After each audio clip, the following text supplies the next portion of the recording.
தமிழுக்கு நிகர் தமிழே, தமிழனுக்கு நிகர் எவரே. 2 அடியில் நம்மால் எதுவும் செய்ய இயலாது என்று எண்ணும் மனிதனிடத்தில் 2 அடி குரலில் எதையும் நம்மால் செய்ய முடியும் என நம்பிக்கையை ஊக்குவித்தது திருக்குறள்.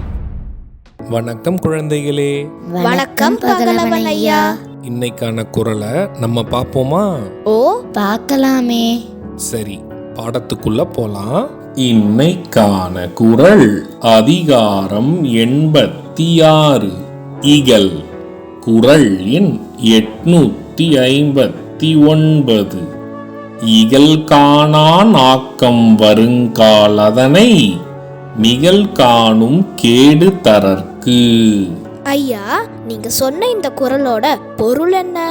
இதுக்கான பொருள், ஒருவனுக்கு வாழ்வு பெருகி வரும்போது வேறுபாடு தோன்றாது, ஆனால் கேடு வரும்போது இகலை எதிர்த்து வெல்ல வேண்டும் என்ற எண்ணம் வரும்.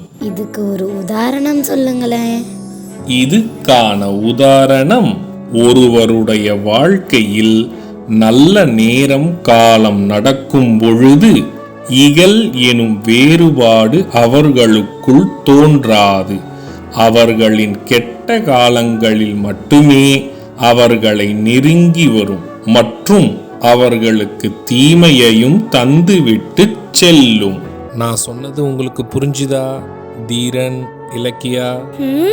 நல்லா புரிஞ்சுது ஐயா. இனி இந்த குறள் எங்களுக்கு மறக்கவே மறக்காது. சரி பசங்களா, நாளைக்கும் இதே மாதிரி சுவாரஸ்யமான குறளை பார்ப்போம்.